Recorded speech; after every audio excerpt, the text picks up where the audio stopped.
Lawyer, what is the pleasure of the Honorable Acedillo? Mr. Magdalo? Speaker, I'd like to request that the representative of Abacada Party List entertain a few questions from this representation.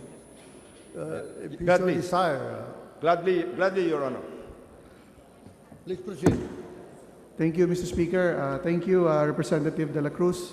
I'd just like to clarify a few points which you raised and which you also mentioned in reply to the interpellation of our other colleagues. I'd like to refer to the matter of quote-unquote misencounter. Mr. Speaker, I'd like to ask the representative of Abacada if he agrees with the assertion that what happened in Mama Sapano was indeed quote-unquote a misencounter. Mr. Speaker, I already mentioned, and thank you very much, Your Honor, I already mentioned that this cannot be classified as a misencounter. And the administration, especially the highest officials of the administration, now looking into this particular issue, should not peddle this particular line, Your Honor, because it cannot be classified as a misencounter on the basis of the reports that we've been receiving, not only through media, but also from our sources on the ground. Mr. Speaker, I thank the Representative De La Cruz's response. My objective was not to be obtuse, but rather to add a few points to what he already said. If I may be allowed to support the contention, Mr. Speaker, of the Honorable De La Cruz's statement a while ago.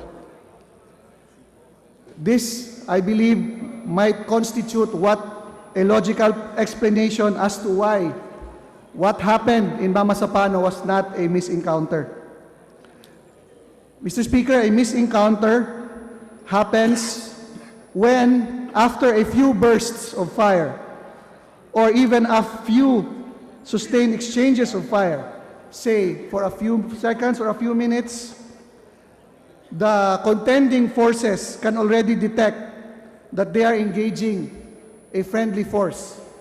Or in this case, if it was the MILF, nakita na ho nila na PNP po yun or PNP SAF. Now, at that point, they could have already held back fire. Pero ang nangyari ho, as of this count ho, 44 po ang namatay. This can only be attained dun sa sinasabi nating Bloody Mary ambush or an encirclement by a much numerically superior force. In the local parlance, so tawag ho natin doon, pintakasi. There was rather a clear intent to wipe out and kill as many of these SAF troopers. And the massacre did not happen with just one instantaneous and continuous burst of fire. Tandaan po natin, yung laban ho lasted 11 hours. These troopers were wearing uniforms and could not be mistaken for anything else but government troopers. Naka-night vision goggles pa nga ho eh. In order to kill by shooting, Mr. Speaker, one must have a good sight. And therefore, the shooter, especially kung may araw na, could really see where the enemy is. In this case, if it was the MILF training their guns on the PNP SAF, pagbukas ho ng liwayway, kita na ho niya kung sinong binabaril niya. The number of dead, the length of time, all point to one conclusion. And this conclusion was rightly made by the Representative De La Cruz, Mr. Speaker. This is clearly not a misencounter. In a misencounter, if I may add, Mr. Speaker, the intent to kill stops when the opposing force is identified as a friendly force. Di po ba? Binanggit po ng isang colleague natin, we are in the midst of a peace process, therefore we are also in the midst of a ceasefire. Therefore, the MILF should have considered the PNP staff as a friendly force. But in this case, there was no stopping the intent to kill. One survivor, a patrolman who was recovered by our forces and who was interviewed by the media immediately after his survival. Sinabi niya po, nagtago na nga ho siya, tumalon na siya sa ilog, tinitira pa siya ng sniper. And another group tried to get his firearm and tried to kill him. Ano pa ba ang misencounter dun? As a matter of fact, there was the intent to kill our troopers.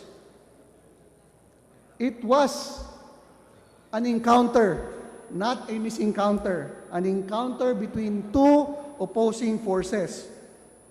Meaning the SAF was never considered by the MILF as a friendly force. They were treated as an enemy force and thus were disposed of accordingly. Kaya nga po, 44 ang patay, 11 ang sugatan. Mr. Speaker, if I may ask another question to the Representative de la Cruz. Honorable de la Cruz. One more question. Honorable de la Cruz, let's assume ho, for the sake of argument, na hindi nag-coordinate ang PNP when they should have. Did they deserve the fate that befell them on that fateful Sunday? Thank you very much, Your Honor. Ganyan na nga po ang sinabi ko kanina po. And I will read that part of my speech, Your Honor, for the record.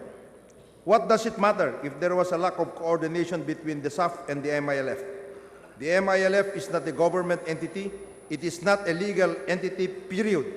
In doing its duty as agents of the government, the SAF deserves the deference and respect from its citizens, which include those of the MILF. Thank you, Honorable de la Cruz. Mr. Speaker, I ask this, again, not to be obtuse.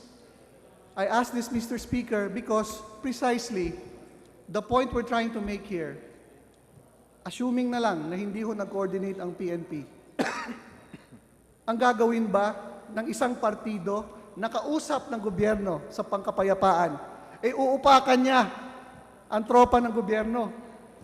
What does that say of this group which we are here in this Congress contemplating on handing over the reins of autonomous government to them? What does that say of their proclivity? What does that say of their tendencies?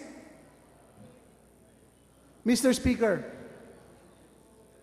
di po ba pinag-uusapan natin dito kapayapaan? Bakit at the first instance, the instinct of this group is to wallop, to massacre young men who were otherwise performing their lawful duty? It did not matter which level of authority the order to serve that warrant came from. That warrant, Mr. Speaker, my dear colleagues, is enough by itself to justify its service to these wanted personalities who are being suspected, take note, of perpetrating or training the perpetrators of the different bombing incidents in Mindanao. On that note, Mr. Speaker, I will not anymore belabor our good congressman from the Abacada party list, and I will stop at this point, Mr. Speaker. He Thank has you. made his point, and this representation has privileged also added hour to that has point. expired, floor leader.